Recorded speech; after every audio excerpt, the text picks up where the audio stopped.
How to allow or don't allow making changes to TV provider on the iPhone 16 series.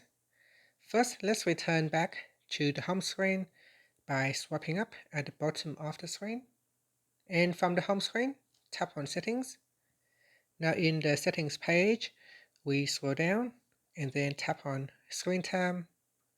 After that, we then scroll down and tap on Content and Privacy Restrictions. In here, we then go down, so scroll down and then tap on TV provider. And if you don't want to allow changes to TV provider, you can choose don't allow. Now when making a change to the settings, you may be asked to enter in a screen time passcode. So if you see this screen, put in a passcode.